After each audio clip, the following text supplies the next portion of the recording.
Welcome to Merkaba Chakras, where we talk Buddhism in the fifth dimension.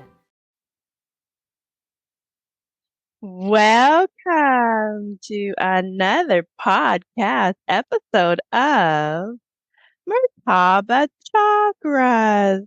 I'm your host, Vaughn Galt, and today we talk about reprogramming the matrix with video game maker, venture capitalist entrepreneur, and university professor author Dr. Rizwan Virk.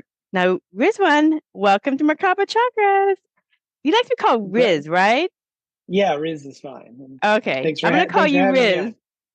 Oh, thank you for accepting my invitation. I know you got really, really busy, so I'm just always so delighted. But let's get into some really interesting topics that's really near and dear for me in advanced Buddhism and folklore that is also coming into your work in terms of the video game space and then coming from that background. So I definitely wanted to get that perspective of how a video game maker came into metaphysics and consciousness and how metaphysics and consciousness is applying in video games. So can you tell us your story for how you even got into this work in the first place? Kind of give people some background on you? Yeah, sure. So just as background, my undergraduate education was in computer science, and I was in the startup world. And so we built software for various enterprise software companies. And then I got into video game development, and we built the number one game in the iTunes App Store a while ago now. It's been almost 10 years. And then we sold that to a big Japanese company. And then I became an investor and started working with other video game companies. I ran a program at MIT for startups that were doing video games. And it was really when I was thinking about the technology that is used for interaction and to make video games interactive, that I really started to get pulled into this rabbit hole of the simulation theory, of the matrix, of the idea that we may be living inside a computer simulation. And so, one day I was at a company that I was an advisor to and an investor in, and they had a VR headset. So I put on the VR headset, and this was almost 5 years ago now, perhaps even a little longer than that. And there was a ping pong game, table tennis game. And so I started playing virtual table tennis. And it felt so real. And then not so much because the graphics were great. They weren't great, but the responsiveness was really good. So the physics, it felt just like, if I got my hand in the right spot, I was actually hitting the ball. And if I didn't, then I would miss. And so much so that by the end of the game, my brain forgot for a moment that I was in a virtual reality headset. And I started to put the paddle down on the table. And then I tried to lean against the table. But of course, there was no table. So the controller fell to the floor. And then I realized that we are on a track to being able to build highly immersive virtual simulations that would be able to fool our brain and that would be indistinguishable from virtual reality. So I began to think about, how many years will it take us for this virtual reality technology to get better and better to the point where we could basically build something like the Matrix, where you would not know that you were inside a computer simulation. And I call that the simulation point. And so that's kind of what got me started in exploring the idea and writing the book. But of course, I had also been, a long time a meditator and had done different types of yogic exercises. And it was kind of a parallel life to my day-to-day life. In fact, my first book was called Zen Entrepreneurship, which was about learning about meditation while I was trying to succeed in a company and realizing that those two are strangely connected, not in the easy ways, which is, hey, do this and you'll be more successful, but in more complicated karmic ways. And so I had this kind of parallel life where I was into these paranormal topics. I had done some lucid dreaming and other experiences in that. And so simulation theory, turns out, was one way to combine my day job of working with video games. And now I'm in academia, where I work with lots of scientists and professors, social scientists, as well as people that are in the more spiritual or religious fields. Turns out I can talk to all of them with this metaphor of being in something like the Matrix, going back to the ancient idea of Maya, right? Which, of course, you're your listeners will know, and the Leela in Hindu traditions of the great play of the gods. And turns out, that model works. So it's a way. Mhm. It's both a metaphor and a way of actually engaging in all of these discussions. You'd be surprised, but there's a lot of gamers that subscribe to Merkaba Chakras. Oh, really? Oh, that's great Yeah, then. yeah, Then they'll yeah. know when I use terms like NPC. Uh-huh. They'll know what I'm talking about, right? They know Or avatars, they know NPCs, they know, all most of the people who listen, because what you see on YouTube, the 100 right now it's 190,000 subscribers on YouTube. Every single time there's I would go through and I would just kind of scan, be like, oh, where are they coming from? Many of them come from India, Asia, Russia, and of course the rest of the world, but that's where the majority of them are. But then I would look at their names and it's a gamer this, gamer that, gamer. oh, So that's great. Well, lots of gamers, lots of YouTubers as well. But that yeah, is only that's a great. fraction of the audience because this podcast is mostly audio because in third world countries, video Yeah. streaming is expensive. So they mostly listen to audio. And it's on over I think the last count 170 different podcast directories and RSS sites, and it's continued to grow as well. So honestly, I have absolutely, when people ask me, what's the viewership? I said, I don't honestly know. I don't. I'm not going to go to Yeah. 200, 300, 400 different random sites, gamer sites, whatever rabbit hole it's being RSS on to go and find the analytics. I honestly do not know. But I do know there's a lot of gamers. So that's why I think this like you are going to be one of the most loved professors in this field. So let me ask you Yeah. this. In your perspective, what is simulation theory? Can you give us a quick synopsis? Yeah, absolutely. And just on the gamer front, I have many like adults who buy my book and they say, "Oh, my teenager took it to read before I could read it," because the book is about the idea that we live inside a video game, Mm-hmm. and many of the teenagers are gamers. But yeah, so simulation theory, as I define it, is basically it's an emerging field that says that we are living inside a high resolution, fully immersive video game like reality, and that what we see, we think it's physical, but it's not. It's actually virtual. It's based on bits of information, and it's being generated for us as we play the game. And so there are different variations of simulation theory that are out there, but they all kind of build on this general idea. And so there's the NPC version and the RPG version. Now, the NPC version is the non-player character. For those Mm-hmm. who aren't gamers, it means the characters inside the video game that aren't you, right? You aren't playing it. It's the guy at the bar. It's the orcs that you're fighting, or the stormtroopers that you're shooting, or whoever it happens to be. And in the NPC version, everyone is basically AI that is run by the computer system, all of the Mm-hmm. logic and everything. Now, the AIs in today's games, we don't think of them as conscious, but some people believe will reach the Turing test, which is the idea that an AI has reached the point where you would talk to it and you couldn't tell if it was a person or if it was an artificial intelligence. And we're not there yet, but we're getting closer. You may have heard of Chat GPT, which came out recently, which has pretty impressive results just from a text generation perspective. And so Mm-hmm. that's the NPC version. Then there's the RPG version, as I like to call it, which is the role-playing game, which says that we are actually inside a massively multiplayer online role-playing game, right? Mm-hmm. And that each of us is actually, a player that exists outside of the simulation. And we have on something like a headset or a brain-computer interface, which is something that links into the mind, into the brain, Mm-hmm. as in the Matrix, right? In the Matrix, Neo and Morpheus, they were all in these pods and they had this linked in. Now, it doesn't have to be that kind of a specific link. The idea is that there's a part of us that's Mm-hmm. outside and we're all playing roles and we're cooperating in some way. So when I do something, you see it, and there may be some NPCs, etc. So these are not mutually exclusive, right? In World of Warcraft, you can have players, PCs, player characters, and NPCs, non-player Mm-hmm. characters as well. You can have them together. But you can see where the RPG idea that we are not our avatar, we are not, right? The original meaning of the term avatar was to descend, right? And so Mm-hmm. it started to be used in video games in the 1980s by a couple guys. I met them actually a few years ago at They were at Lucasfilm, the Star Wars company, and they were making games. And they created a game called Habitat, and they were looking for something to call the little characters that represented you across the screen. And so they went back to the ancient Hindu term to descend, and it's as if you are descending from this physical world into the computer. Yeah. And so that's where that term actually comes from.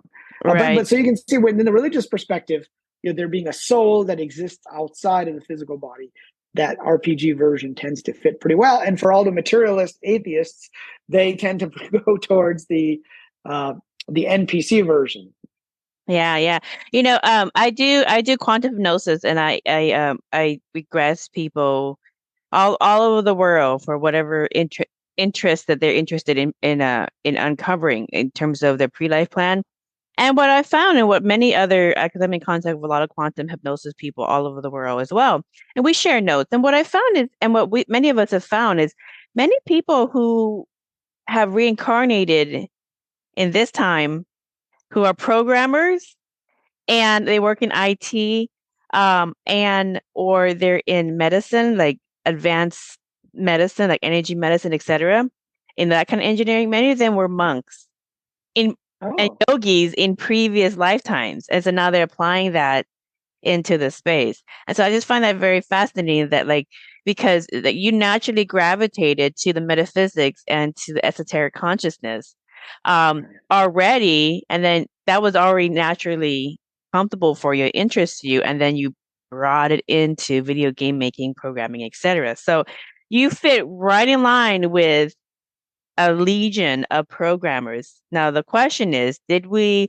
have enough programmers reincarnate at this time with wisdom to know what to do and what not to create? That's the question that Buddhists always ask about, because we have these conversations about reincarnation, why people do this, why they pick that, et cetera, et cetera. But there's a huge influx of them, and that's the question. Yeah, well, that's very interesting. Yeah. Yeah, you're a type. You're a typical type. have that wisdom? It depends, right? Well, there's a difference between wisdom and intelligence. Do you know the difference? Yeah, well, I see it a lot in the programming world, where there's a lot of intelligence, but they don't necessarily have either wisdom or spiritual wisdom. And so I like to say, well, if you think about it, think about why you would choose to play a video game, right? People say, well, why would I be in a simulation in the first place? And I said, well, there's two possible reasons. The first is, if you're running a simulation, you're running to see what would happen, right? A simulation of the weather, or a simulation of a pandemic, or et cetera, or of a fruit fly population. Those are what people run computer simulations for, and they want to know what will happen, and then they want to change variables and see what might happen if they change the variables. So that's one area. We can talk about that later. But the reason why we play video games, why is that? It's to have experiences that we can't have outside the game, right? I mean, I can't, in this quote unquote physical reality, I can't hop on a dragon and fly around, but I could do that inside a video game. Similarly, in this physical world, there are things we can do that perhaps we can't experience, outside of that game. And so we create these roles for ourselves. And sometimes we look to balance and say, okay, we've been extremely strong in this area in the past life. Now let's choose a different kind of life where I could try to apply those skills. Yeah. And I think that makes sense, because sometimes people get, really spiritual and blissed out, but they tend not to have the logical intelligence. The application is what makes the difference. Like, you got the book smart, you've done the studying. Right. Now it's the application, and the application will either let you know if you're still a student or if you are a teacher.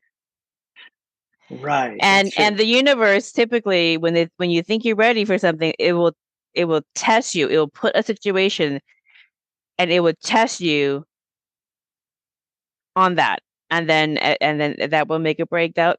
and I've seen this happen in the last couple of years. Like where people are speaking of that of their philosophy and integrity and courage and blah blah blah blah, and then when stuff hits the fan and they're put in a position to be integrous, they fail.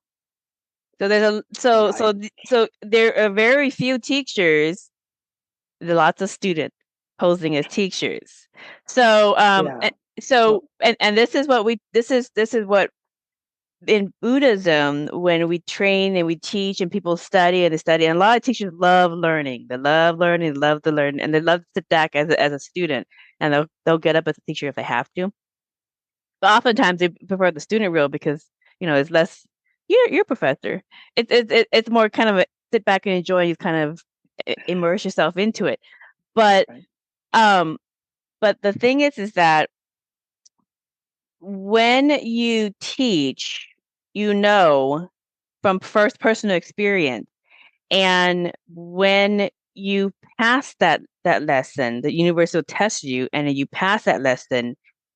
Hypothetically, your energy field will increase in its resonance. You'll get a higher energy field, a stronger Merkaba or mandala. Okay. David R. Hawkins, The Map of Consciousness, did a lifetime of research on people's energy fields to know that different people have different energy fields.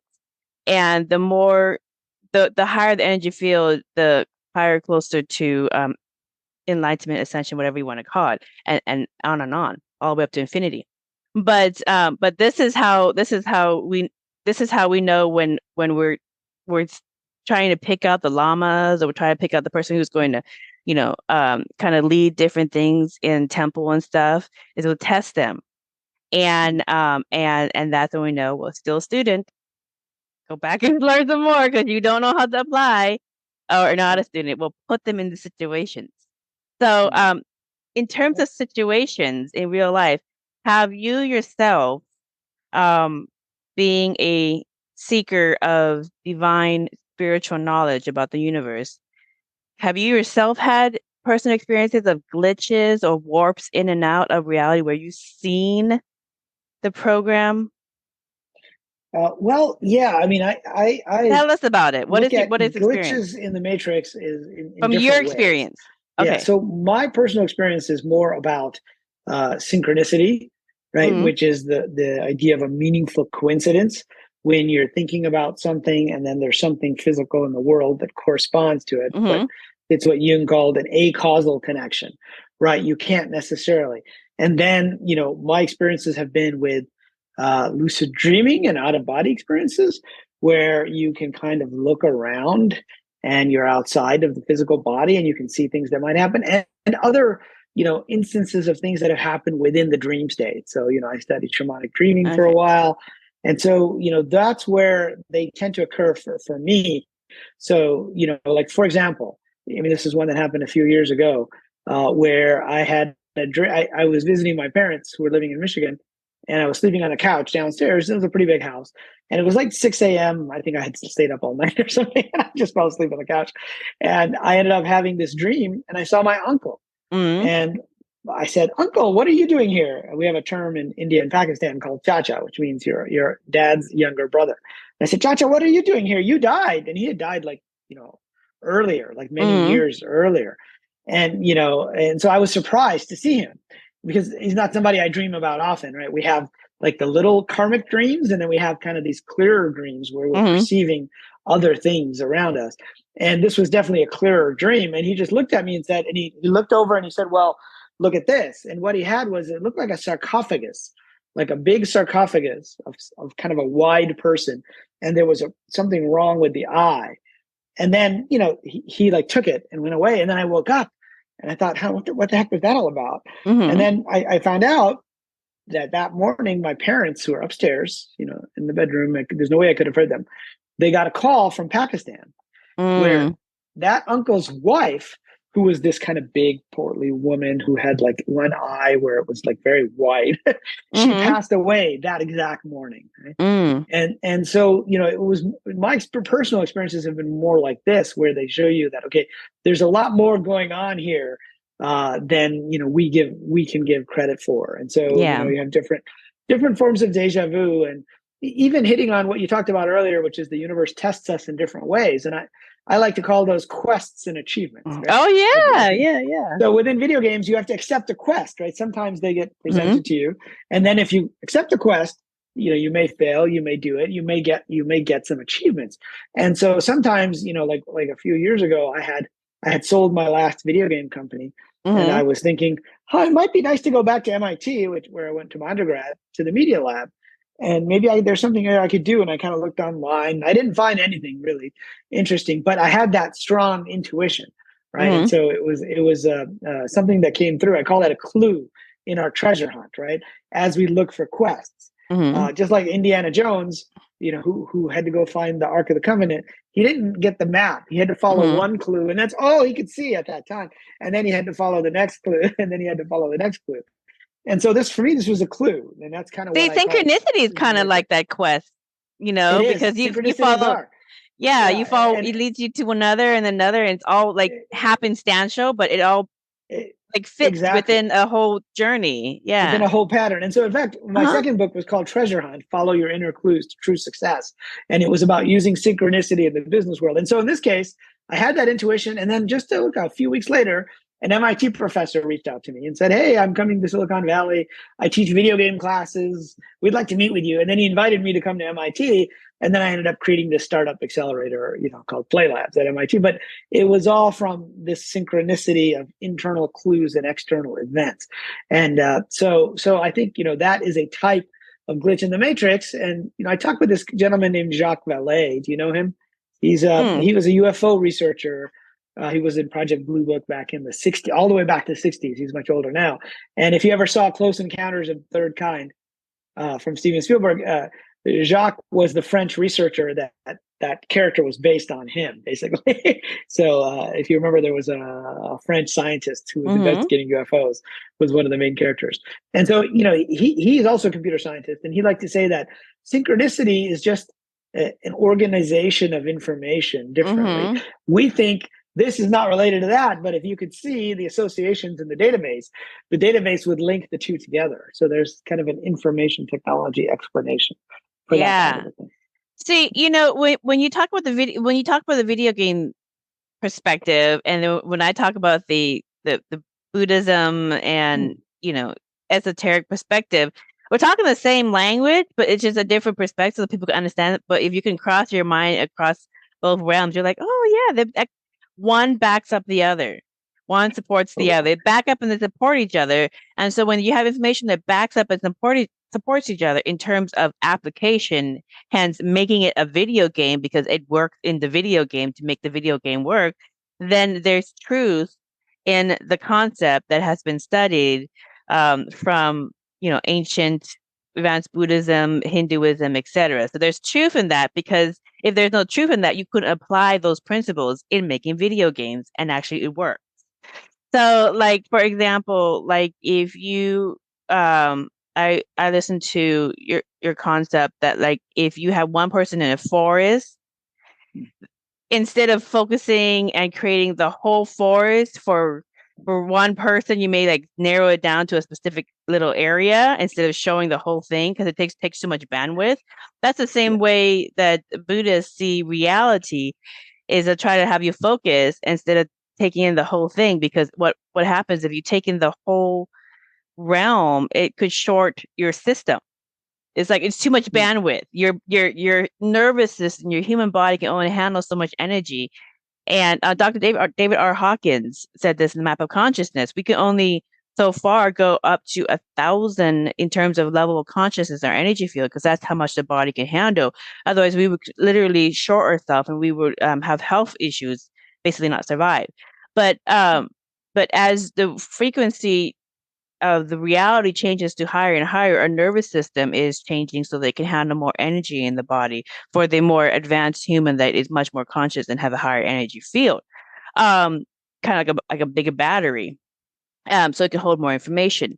So it's the same exact concepts in a video game, where when you're creating video game environments, you're going to not overload the game with all this other information that's not necessary.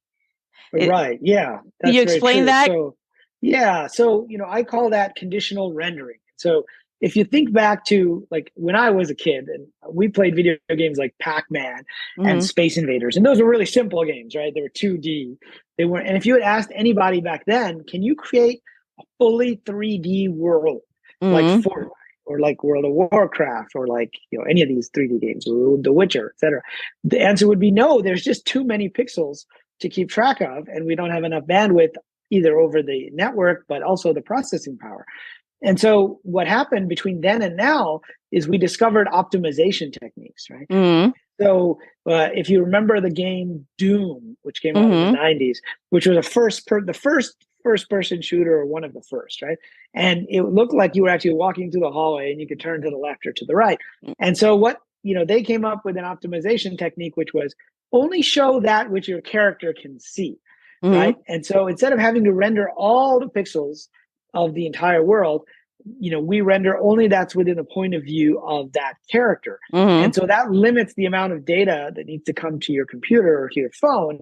And then it also limits what you have to render, because there's no way you could do it all.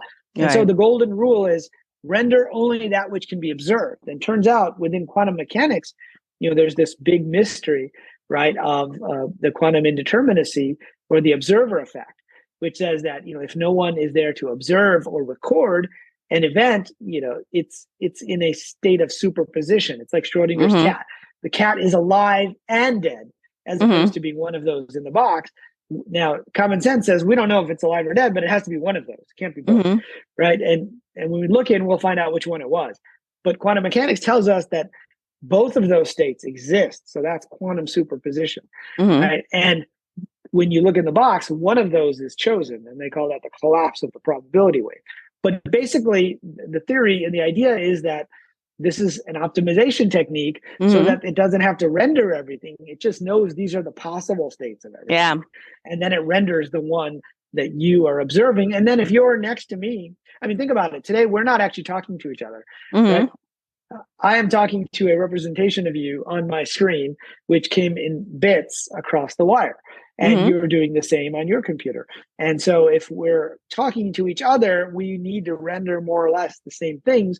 And Yep. so that information in computer science, we call that caching, CACHE, right? Where you can cache those pixels so that they're there immediately for those two players to be able Mm-hmm. to see without requiring lots and lots of processing, right? But I'm in Tempe, Arizona, but you're not here, so you don't need to see, the Arizona State campus. Yep. It doesn't have to be rendered on your screen because you can't see it from and I can't see it from where I am right now. Right. Right. Yeah. When it comes to the sojourn or the journey, or the quest that we're on, I always tell people just focus on you and the thing that you're doing, and not everything else, so that you can have the best and highest experience in whatever you're focusing on at that time. That's actually meditation. Meditation is just focusing and not thinking about anything else, just focusing on that state. So when you're doing something that you love and that you enjoy, everything is timeless. Time goes by really fast. And if you're in that state, it's healthy. There's a lot of benefits of meditation, but that's the same concept of meditation, is just to focus and just put your best effort in what it is that you're doing. And because otherwise, if you have your minds on all these different things at the same time, you will short yourself. That's why you just get frustrated, you get anxiety, you get a headache, you're shorting yourself. So just Right. focus on the little things. Okay, so the other thing I wanted to ask you, because I've had these experiences, and I've been doing this my whole life, in terms of raising consciousness for my own self, and I'm always learning new things. Like right now, I'm taking a sixth sense pyrokinesis class. So maybe in a year, I will have an episode with the instructor and show you guys my pyro skills about burning down the house. I have no clue. We'll see. I try out different things before I interview them. But for my own personal experience, I have seen the warps in and out of Hmm. reality. So a couple of years ago, I was at my husband's New Year's show, and I was outside with a friend, and it's at night. It's around 11 something, and within a blink of a second, the neon sign behind it just went like really quickly, just warped out and warped in really quickly, like you would see on TV. And then she looked at me and I looked at her and I said, "Did you see that?" She's like, "Did you everything just?" And I said, "Yeah." And then the sign behind you did the same thing, and she described the same thing, but with the people around us was some people were warping in and out, and some people just stood there, and it didn't make any difference. But other people were going in and out. And I also had seen in different experiences where I focused on something so much to the molecular level, like a towel rack, and I would see the towel rack shape in the energy of the towel rack. I would see the energy of the towel rack, and I was afraid to put my hand in there because in case it gets stuck. You know, Right, I you don't know. don't want to get stuck. Yeah, I don't. I'm like, whoa! I'm really seeing. And this in advanced Buddhism, everything is energy. Everything has its own unique frequency, and that frequency is what holds its shape. So that tower rack has Right. tower rack frequency, and I was focused so much into the tower rack that I went down to the energetic level and saw its vibration holding that shape.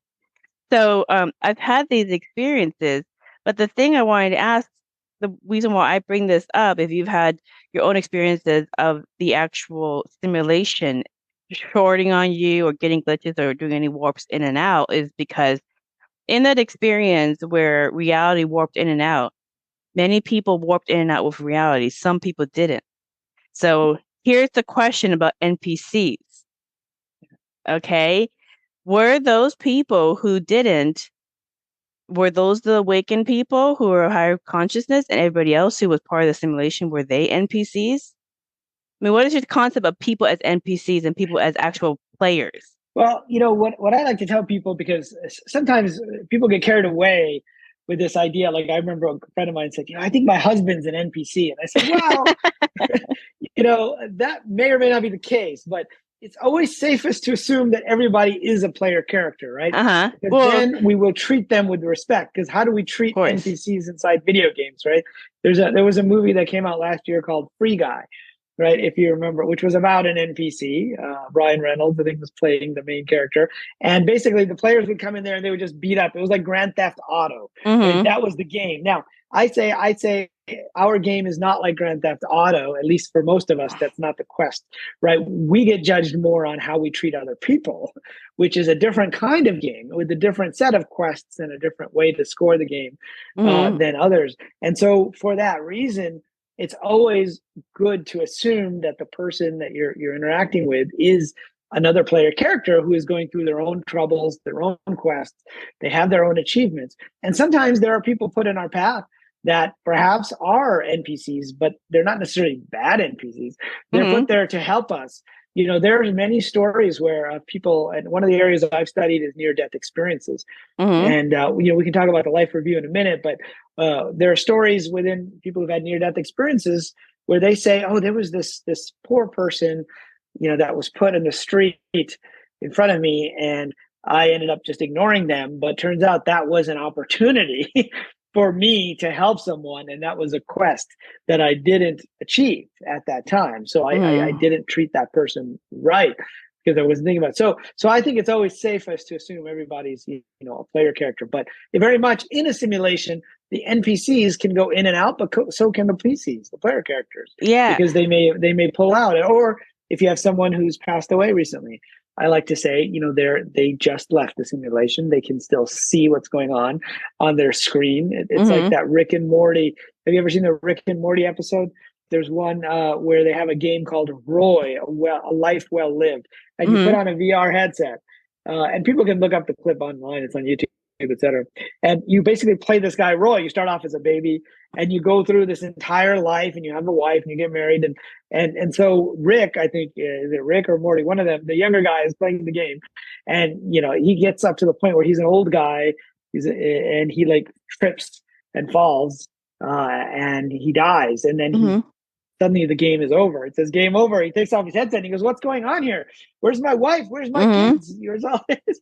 And it turns out it was only 15 minutes had passed, in the in the world outside of the game, and he had made it up to, I don't know, 65 years old or whatever. That was where he had gone.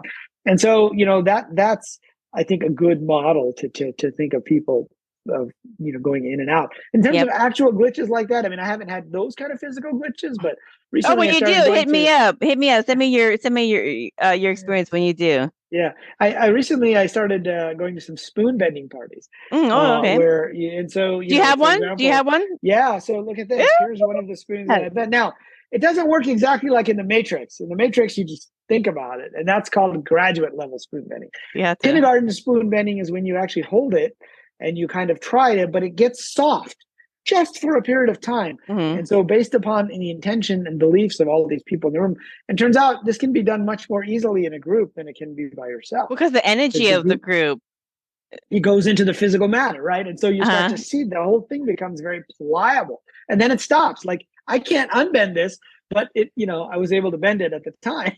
Have you done it since on your own, or? I've done it mostly at spoon bending parties. I've done a little bit on my own, but not quite this level. Okay. Where I've been able to bend it a bit, but not quite at the level that I've seen that I was able to do, and others were able to do. Send me the link of the camp that you went and did that at. Yeah, it's in Sedona, Arizona. So okay. and they're about to have it online as well now. And so once or twice I did it online as well. So it's very, but I think it's more powerful in person when you get a group of people together. Yeah. Well, I think that would be fun. Then I might have to reach out to those people and get them on an interview on that, because I love to share people's senses. But so the thing of the NPCs, and this goes into the question, like in Buddhism, we have this concept of bodhisattva, and just having compassion and kindness to everybody, because that's whatever the reasons are. You are kind to people regardless if they're players or NPCs, regardless if they're awakened or they're the lamb sleeping, regardless of whatever brought them into the experience. You are kind and compassionate to them because that is who you are. That's it. Period. That's it. So, whether you apply kindness and compassion at the time, and you are able to do it at a time, let's say you're not in a hurry and you have to go pick somebody, whatever. If you're able to do it, and that's your opportunity, you apply it because that is who you are, regardless if they have anything to return for you, regardless if they acknowledge you or say thank you or give you gratitude or anything. They could, even if they don't have any thanks for the gratitude and the grace that you gave them, and they were kind of mean to you back, it doesn't matter what their reaction is, because that is who you are. And that's one thing that is a basic fundamental that I observe in people, is that not a lot of people really understand the true meaning of gift giving, because they always expect something back. They always expect some kind of gesture or some kind of eternal loyalty, or don't forget about me. When you buy a gift, try to get something equal to what I gave you. So how many times have people done that when they're giving any kind of gift? Any kind of gift. They always expect something back. So therefore, it wasn't a gift. It was a loan. Most people are loaning things to other people because they have the expectation back. They're not truly giving gifts. So that's and they're also attached to the result, right? They're attached to the result. You didn't give me enough publicity. You didn't give me enough accolades. You didn't say that. I didn't feel that they were thankful enough. That kind of thing. But the treatment of people, regardless if they're NPCs or players, that's a common conversation that people have, because even in the video games, the NPCs can still hurt you, right? Right. Yes. In fact, many of them, that's partly their purpose, is to challenge you, right? In some cases, to see how you will respond, how you would navigate. Because if you never had any risk in the game, how much fun would it be, and how much growth would you have if you never had any risk? Yeah, well, the founder of video games in the U.S. anyway was Nolan Bushnell, who started Atari, and he had a phrase, and his phrase was, to make a good game, you have to make it easy to play, but difficult to master. And I think that's a pretty good phrase that applies to the game of life, because it's easy to play. I mean, you just get born and you're here, right? But it's very hard to master because there's so many things going on and so many different types of challenges. And and I like to, again, linking the ancient traditions to modern technology. If you think of karma, right, which is a key part of within Hinduism and Buddhism in particular, where does that live? And I like to say that karma is like a questing database that lives in the your cloud. old skill sets, your old skills. Yes, your old skill the sets cloud. are there. But more than that, every time you have an interaction where you've been attached to someone, or you've hurt them, or you've done something, and even if it's just a mental connection, it gets put in the database and it's there. And if you think of karma, it becomes this ever expanding database, and you've got to go through and handle all those quests one way or another. Even the stuff that you didn't overcome, it's still going to follow you in the next quest, right? It's still the there. Next life. So yeah. That database has more than just this life's quest. It has quests that you can pull on.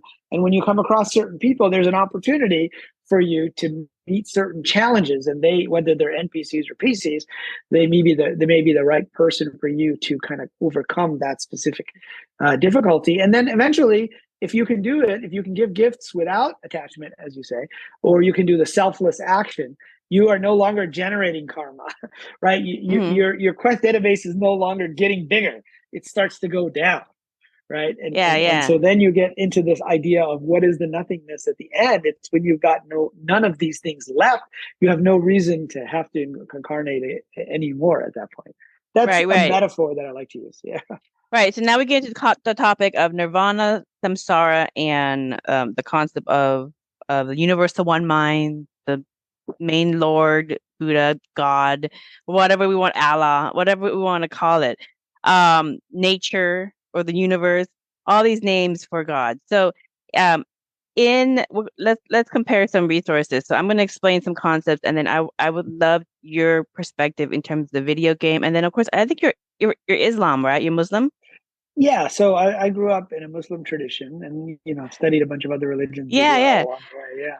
So I would love your perspective on that. So in Buddhism, the concept is nirvana. So nirvana is a spiritual emptiness. They call it spiritual emptiness because it's basically like a blue screen on the computer.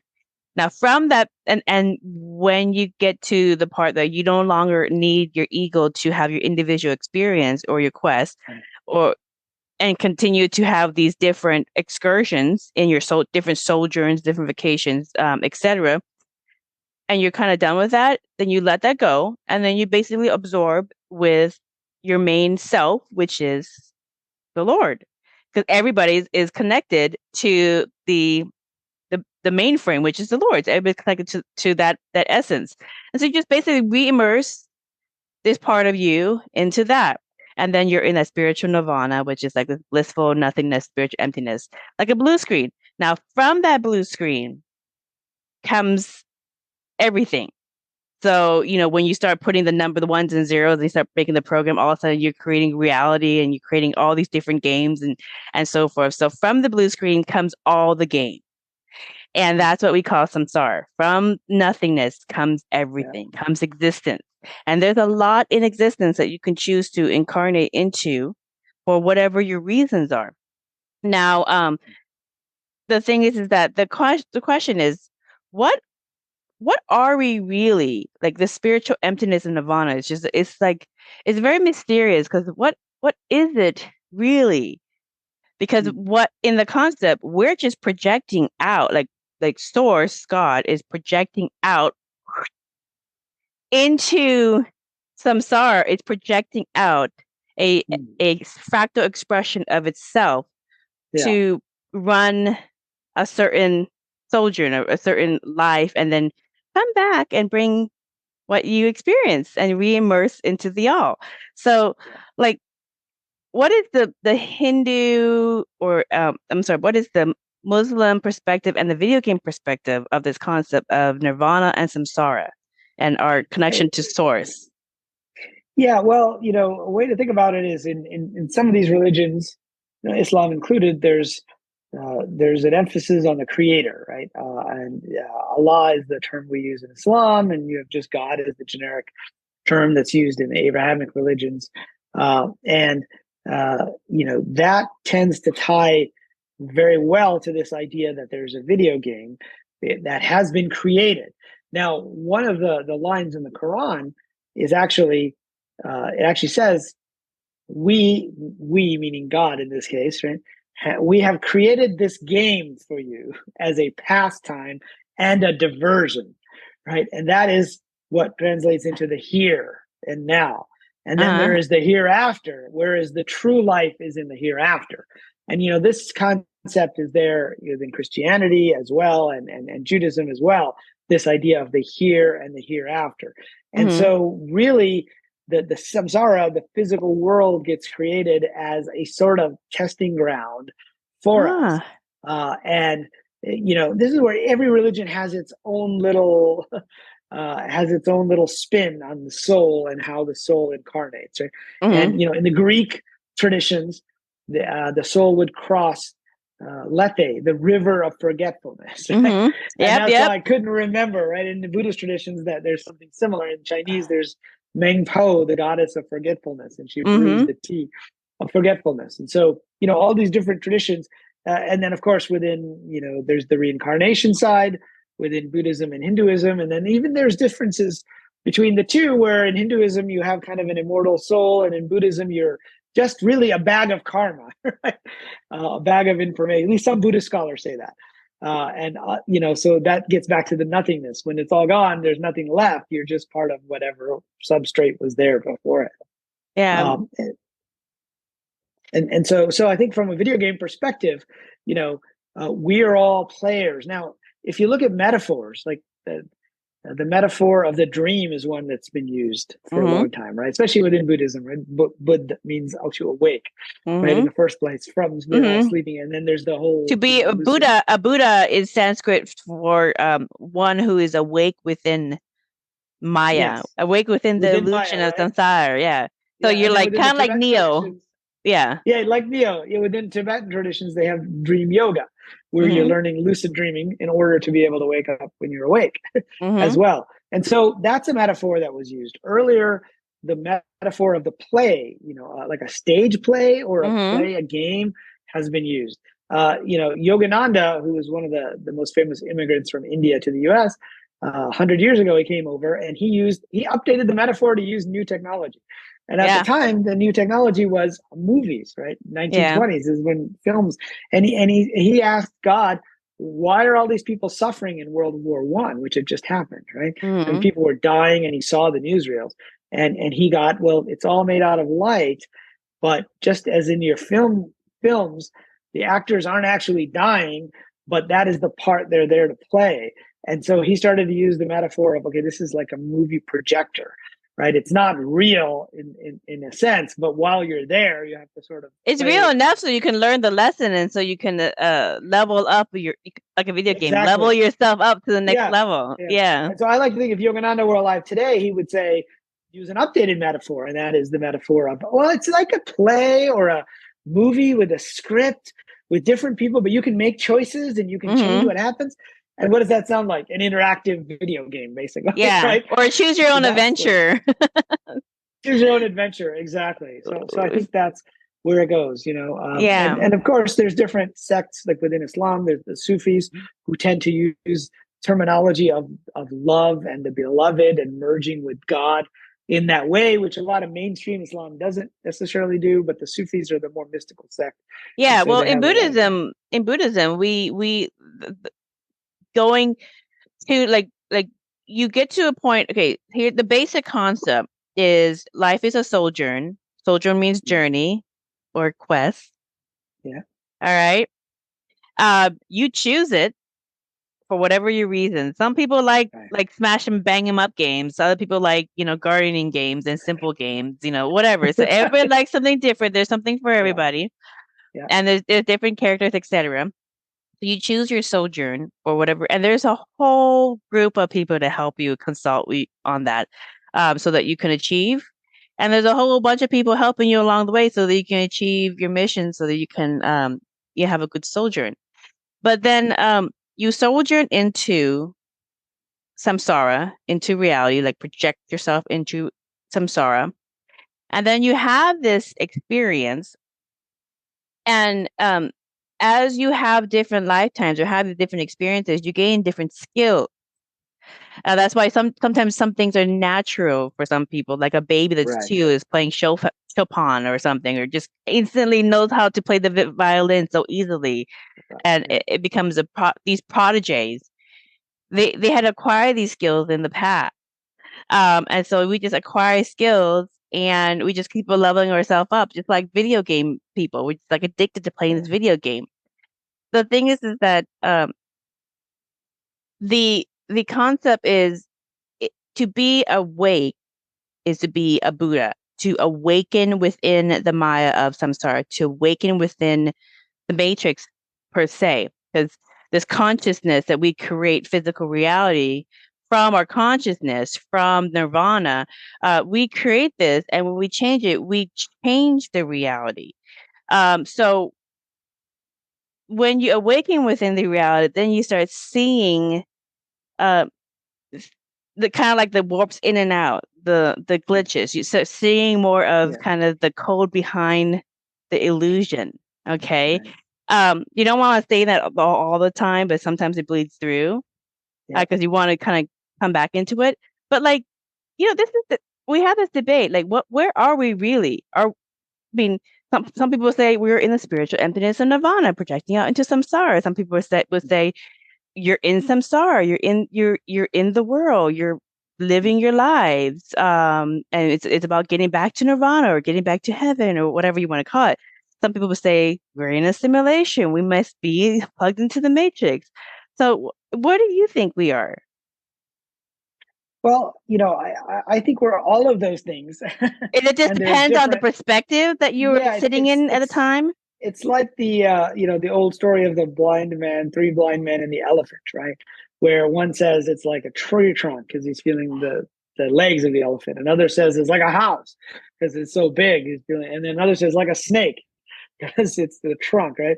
And I feel that basically most of our modern religions, were founded by people who got to see a glimpse outside of the simulation, outside of samsara, and see Mm-hmm. what was there, and then is coming back in to tell us what's going on. So my personal, I tend to go towards this idea that we are the players. People always say, Mm-hmm. what's outside the simulation? And I say, well, it's us, right? We decided to play this game, and we decided to have these particular challenges. And sometimes life is very challenging, right? And we have financial problems, we have health problems, and these can be very negative experiences, right? And but we chose to have those experiences for whatever reason, and so I think that gives us a degree of comfort when things don't go so well for us, because that happens, Right. and it lets us know that, well, we that is the challenge that perhaps we've chosen for ourselves, and I like to compare us to like Dungeons and Dragons characters. Right? If you've ever played Dungeons and Dragons, you have a character sheet, and it says the strength and agility and charisma Mm-hmm. and intelligence, and we're all kind of born with these skill sets that's different. They're not, they in D&D you do it with a dice, but with us it's not necessarily random. It's based upon the storyline. So we Mm-hmm. choose a storyline of the types of things that we might want to do, and turns out manifesting things is pretty easy when it fits our storyline, and not so easy when it doesn't fit our storyline. Like, I might want to be a basketball player, but that Mm-hmm. wasn't the storyline that I chose in this life, and nor did I have Mm-hmm. physical, and not just the physical being tall, but also I'm not the kind of person who will sit there and just practice and practice and practice. I'm a Yeah. physical. I'll do that with writing and reading and other things. And so I think we have our own personalities, but I think it's us, and that we get some say in what we've created, and that we Yeah. may all be seeing a slightly different version. I feel like we're all in the same simulation, but it's possible that we are rendering different things. Just like if you Oh, and I are in the same room in a field in World of Warcraft or another game, I could see something, you could see something because you're more advanced, you're level 30, and you'd see like this UFO or something. And oh I yeah. would be there with you and say, there's nothing there, right? And that happens sometimes, right? There's nothing there because I'm not at that level of a character yet to be able to see that. Let's talk the levels really quick. So, let's talk about the multiverse. So, there's a lot of conversation about parallel realities, the multiverse, whether it's true, it's not true. Uh, Yeah. Listen, here's a simple exercise. Everybody, go grab a Bible. go to look at the verse that talks about the lion and the lamb. The lion should lay down the lamb. You heard about it. You watched movies about it. You read stories, et cetera, et cetera. It never was that. It's always been the wolf lays down with the lamb. It's the wolf and the lamb. It was never the lion and the lamb. I have a 1583 Geneva Bible in Latin and English, and it's always been the wolf and the lamb. So where did everybody get this lion and the lamb? And yes, I do remember the lion and the lamb. So, and there's so many of these, what they call pop culture Mandela effects. In Buddhism, we call them parallel realities, because in Buddhism, it's all about your level of consciousness, which is your energy field, or what you would call leveling up yourself in the game. So, the more awakened you are, the higher in resonance you are, and the more levels and things that you have as a resource within the game. So you have more sixth senses, you have more know-how where to go, et cetera, et cetera. So what is your perspective on this concept of Mandela effects that everybody's experiencing? Because everybody has a different experience. Yeah, absolutely. So, my latest book was called The Simulated Multiverse, and it's all about the intersection of the Mandela effect with quantum physics and with multiple timelines. And, the way that I see it, and there are some very compelling Mandela effects out there, particularly the scriptural ones, right? Mm-hmm. Some of them are small, like, oh, it was Fruit Loops with 2 O's versus FRUIT. But I like to say when there is something of proximity to you, you tend to pay attention and you tend to know, like for the evangelical Christians, they know their Bible, right? And in Islamic tradition, they memorize the Quran and word for word. And I always thought this was kind of silly. As a kid, I thought, well, why memorize it word for word? Well, there's a Sufi imam who says that this is related to these biblical changes. Because he said that the reason we're required to memorize the Quran word for word is that there are entities that don't live in time the way that we do. We live in linear time, right? And they're called jinns or genies, we say in like Aladdin, right? But the jinns live outside of time, and they are allowed to manipulate objects, and they can go back in time and change something, and then everything changes based on that. But we don't necessarily, the only thing they're not allowed to change is our memories, right? And so that was why the Quran is memorized word for word. And so, you can get into this idea of parallel timelines. I like to describe it as getting back to what I said earlier for the simulation. Why do we run simulations? Well, you want to run a simulation to see what will happen. Well, there's no way to do that unless you run it multiple times, right? You have to run the model multiple times. You have to change. So what, you experience deja vu? Like, oh, I must have failed the last time. Exactly. Do it again. You experience like, this is very familiar, because what can happen in a video game, right, is you can stop the game, you can reset it, and you can run it again. And so, I became intrigued with this because of the writings of Philip K. Dick, the science fiction writer who wrote Blade Runner and also The Man in the High Castle. I don't know if you've seen that show or read the book. That is about an alternate timeline where Germany and Japan won World War II. Well, now he says it's real. He said that was what his life experienced. He went to the grave saying, I experienced this reality. I have memory of this reality. Exactly. So somehow I woke up in this parallel reality. He believed that was already run. So he came up with this idea of people who were living outside of time and looking at the different timelines as kind of suits in a closet. Because I can put on this suit and try it. But he also was one of the first to say, in 1977, he said, we are living in a computer programmed reality. And the only clue we have to it is when some variable is changed, some alteration occurs in our reality. And then what he said next is interesting, because he said, well, we would have the overwhelming sense that we were reliving the same experience again, deja vu, but slightly different. And he chalked that up to changes in variables. And that's what we do in computers, right? We change a variable, we rerun it. And we say, okay, now let's go back and change that variable. Let's rerun it again. And what if you had made different choices? There's some support for this idea in different circles that, we may just be on an alternate timeline. Like he believed also that JFK, the assassination of JFK was prevented in Dallas, but then he got assassinated in Orlando in that timeline. And then if they prevented in Orlando, something else bad happened, like a nuclear war. And so we run simulations to see what is the likely outcome, but also what is the most optimal outcome. It says, well, this didn't work, so let's go back and change something else. And it's very possible that we are in one of those timelines right now. We think history is fixed, but this is where it intersects with quantum mechanics. It turns out in quantum mechanics, not only is the cat not alive or dead, we don't know, and the cat can do different things in the future, but turns out there's two versions of the cat in the past. There was one that came in from the kitchen and one that came into the box from the living room. Well, those are two different pasts. And we're used to thinking that the past is fixed, but in quantum mechanics, it's almost like every time you make a choice, you are choosing a particular path. And that there's something called the cosmic delayed choice experiment. And I can talk about it or not, depending on if we have time. Yeah. Well, no, I mean, this goes into the concept of there's in Buddhism, there's the concept of oneness within yourself. Like obviously you are you and I am I. And then there is the concept of oneness in the multiple versions of you in the multiverse. Right. Now, this is in art history, in Hindu artwork, and in Buddhist artwork. I've written 2 books about this called Buddhist mandalas.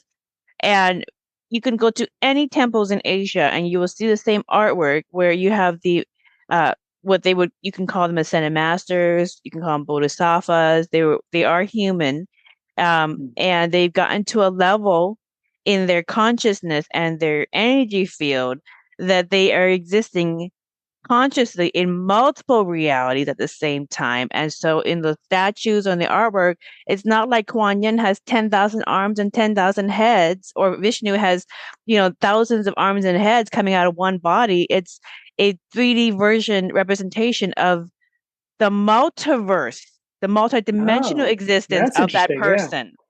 Yeah. No, it's true. That is the philosophy in Buddhism and ancient Vedic Hinduism. It's in the artwork. In folklore, not folk tale, folklore. Folklore is the telling of history, of a story, of how to do X, X, X, X from one generation to another. It becomes cultural. So you learn it. Like the Hawaiians have a very good history of keeping the history as folklore, and passing on folklore. Folklore is tribal knowledge. Okay. So because there are no institutions in these tribes. So they're tribal knowledge of passing down knowledge and wisdom from one generation to another. And then as the generation becomes illiterate and there is not as many people who are of that knowledge level, they put it in artwork. The history and the most important knowledge they want people to know is in the artwork that they put in their most valuable places, like the royal kingdom empire places, in temples. These are the most valuable places because these is where people will congregate and come and do recreation. That's where they put the art history. Art history has the knowledge, and the knowledge is that when you get to the higher level of your personal frequency, you exist in parallel realities at the same time, giving grace and love to everybody, regardless of what level they're at, because that's who you are. And you're basically just traveling the multiverse. You're all connected. So all versions of you are connected. And when one levels, they all level up. That's basically it. And we have dominion over reality because reality is the physical creation of our energy field, of our consciousness, because we're projecting out the reality, just like Source or God or Allah projected us out to experience. So that's a very short understanding of this concept of our oneness to our multiple selves and also to everyone else, because everyone else is connected, and also to Source. But it depends on where you are in the game, where you are in your sojourn, and how you and how you see it at that level. But the more higher up you go, that's kind of the 10,000-foot view of going downwards to what everybody else is experiencing. So in your experience, in terms of these different realms, because we talked about multiplicity and multiverse. Now let's talk about realms, because multiplicity and multiverse is horizontal, and now we're going to go vertical. Okay, up and down. Yeah. All right. So, like they say this in yin yang, for example, and in Buddhism, that there's realms up and there's realms down. It's separated by frequencies, and there's duality in all of them, because you have to have a mirror, like a battery, positive, negative. It can't exist without the other. So the higher up in realms you go, there's a little bit of negative. The lower down in realms you go, there's a little bit of positive. It's like the yin yang symbol. Okay. So so you can't get away from this duality, because this duality is part of samsara. That's what makes and creates physical or any kind of reality, is that dual nature, that reflection. Otherwise, you'd be in nirvana, the spiritual emptiness of nothing. Okay, so what is your thoughts about dimension and the beings in different dimensions? Yeah, well, that's an interesting area, because there are, in different religious traditions, but also within scientific realms, we're starting to talk about potentially different dimensions that are out there. And one area where I've spent a little bit of time investigating is the whole UFO phenomenon. Like, where do these come from? Are they aliens, from other planets? And that's one of the hypotheses that's out there, is that they call it the extraterrestrial hypothesis. But of course, that fits in with one materialized material view of the world. Right? Just like 100 years ago, we thought all aliens would be from Mars, because we knew there were other planets, but we didn't know there were other planets outside the solar system. Now we know there are other planets outside the solar system. So we assume that's where any other beings might come from. But if you look at UFOs, sometimes they fade in and out. Right? A lot like, if you look at the stories of UFOs that people have told in sightings, and it's almost as if in a video game you render an object, and when you're rendering it, just like when you were talking about maybe wanting to put your hand in that thing, you didn't want it to get caught, right? Oh yeah, the towel rack. The towel rack, yes. While you're rendering in a video game, you can walk through the walls, right? But then once the walls become solid, they're really there from your physical perspective. Yeah. And so one theory is that the aliens are actually from another dimension, right? Another place. Just like we talked about the jinn earlier in Islam. They live within this reality, but not really, because we can't see them, right? And it's almost like they're in another dimension that is kind of different than a multiverse parallel reality. This is like another realm of existence. And so the way that I think of it is, each of these is its own version of a simulation. Yeah. Right? And so you can have multiple versions of simulations. You can have simulations within simulations. And those were set up for these other beings. And sometimes when we leave one, people say, well, where do you go? Are you with God? Well, maybe we're just in a, I've spent a lot of time with people who've had near-death experiences, and they describe different types of things, but they always describe a very nice, pleasant scene where they ended up and with the being of light. And some people say it's God, some people say it's Jesus, some people say it's an angel, some people just say it's a being of light. But usually there's a new thing created, which is like another dimension. Which is a garden or a city. But even that turns out is not ultimate reality. So you get these, like, that's for your soul to be able to recover from where you just were, and maybe learn across different lifetimes in this. But maybe that one is also, you go up and down once or twice, as opposed to 50 or 100,000 times down here. Yeah. The thing about, I wanted to touch on healing, because, there is, some people say that these changes in our physical reality, Mandela effect, is the term used for shifting between parallel realities. Some people say it's the jinn. Some people say it's the devil. Some people say it's lower dimension beings. Some people say it's aliens, bad aliens that are stuck on controlling humanity. Whatever the concept is, but there's also another phenomenon happening in real life. And I have clients all over the world through my quantum hypnosis that come in specifically because I talk about parallel reality and shifting parallel realities in my book interviews, and in these interviews. But people will do their spiritual work, they'll raise their consciousness, they will heal certain things, like certain quests in the past. All right. And then all of a sudden, They'll carry on with the life and things will change in their realities. Whereas the dog next door is a different, has spots all of a sudden. Or there's a new tree in their neighborhood that was never there in the first place. And it's not like a new tree that's a small tree, it's an ancient tree. Or, they will have their own personal Mandela effects in their life. And this is completely separate from commercials. And the only thing that they could attribute to was they raised consciousness and they healed something that a dense issue that kept down their frequency. So, what does the video game and the Muslim perspective have regarding working on these two areas that could change your physical reality? Because that's exactly what's happening to many people. Yeah. Well, I like to view it more as in terms of the Mandela effect as a case of different timelines. And so, some people say the past is still there, right? And if the past still exists and it's more like a river as opposed to, something that goes forward in time, then you can theoretically change something there and that will change something here. And so, it's almost like when you get healed, you change the chain. You think of like the chain of causation in Buddhism, but you think of it more as a chain of causation between different events that happened from the point of time that a certain karmic thing was created.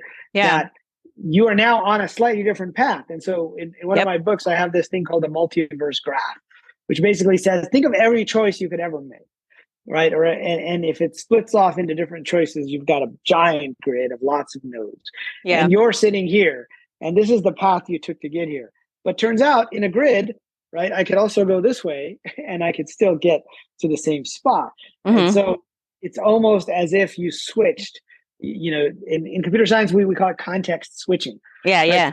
Like I'm talking to you on Zoom right now. If I were to minimize the Zoom window and bring up Microsoft Word, I would be switching the context of the microprocessor so that Word is in the foreground, right? But where is Word now? It's just sitting there in the background. It's just information that gets checked in on every now and then. And so this is what Philip K. Dick called this is the most actualized of many different realities. This just happens to be the most actualized one currently. But if I pause this one and I go change something in the past, I can end up in another one. And so it's almost like the computer is loading that up. And now I'm experiencing that aspect of it. So I view it more in computer science terms, I think, where the healing of the thing from the past, it's a sense of the source, the cause and effect, right? It's cause and effect over many, many steps, not just one or two steps.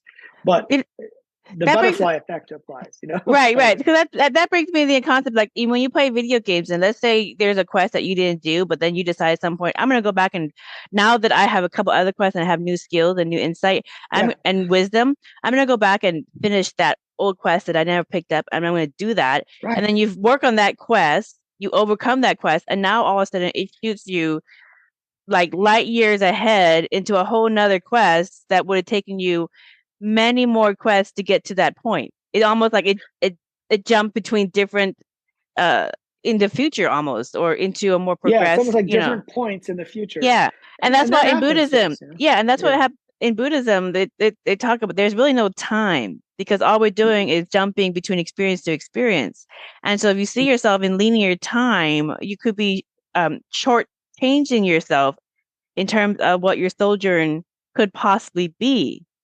You could possibly have an even much more grand experience by just, working on something that's holding you back. And then you just like quantum leap to a whole different experience with a whole different consciousness. And all of a sudden, like things that were hard for you to do are now easy to do all of a sudden because you just completely level yourself up. I love this conversation. I love where it's going. I could talk to you for hours, but everybody, he has a wonderful book. So you have a new book coming out. So let's talk about some of your books where people can like dive further into simulation theory and all the stuff that you offer. Yeah. So my website is zenentrepreneur.com. And there they can find links to all my books and many of my articles and my blog. And I have a podcast on simulation theory that I did last year. I was going to pick it back up, but I haven't. But you can find all those links on my website. And the main book on simulation theory is called The Simulation Hypothesis. The recent one is called The Simulated Multiverse, which delves into this idea we're talking about. So those are, and then I have a new book coming out later in just a couple of months. It's being released in India first by HarperCollins, and then it'll be released here in the US as well, which is about Yogananda and his book Autobiography of a Yogi. And the new book is called Wisdom of a Yogi, Lessons for Modern Seekers from Yogananda's Autobiography. And just in the same way that he had to adapt some of these ancient teachings for his audience in the 1920s using the modern technology metaphors, this book is trying to update those metaphors using today's technology and the way we think about the world today, which is different than it was 100 years ago. So that'll be coming out soon as well. Well, I always try to leave everybody with a positive last message from all my guests. So the world can seem kind of dreary and dim and really, really confusing and chaotic, depending on the perspective that you're coming into, and what level of consciousness you're coming into. So like a game player coming into at an entry level versus a skill level. But regardless of whatever level of entry you are experiencing this reality, is there a last message that you want to leave people so that they can level themselves up to much more positive experiences in the fifth dimension, Earth? Sure. I mean, I would just say that whatever challenges you're facing, these are quests that you have chosen for yourself. And you'll get through it. And there may be different versions of you that have already gone through these quests.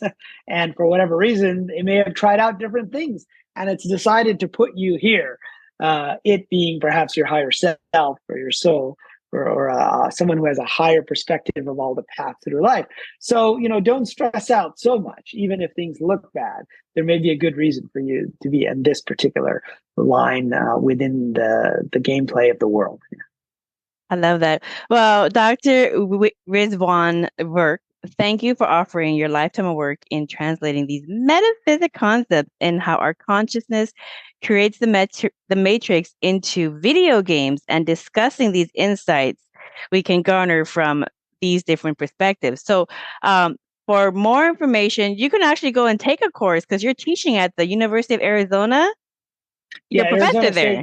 Arizona State University. I'm teaching a course on simulation theory, which is the first course in, I think, an accredited university, really, that's entirely dedicated to this subject. It's called Simulation Theories, Technology, Sci-Fi, Religion, and Philosophy. I think it's going to be becoming the prerequisites for programmers is a lot of these spiritual concepts because they apply into the making of these games. So for more information, go to his website, which is zenentrepreneur.com. It's in the show description. And thank you kindly to our listeners for listening to another enlightening conversation. Until next time, blessings.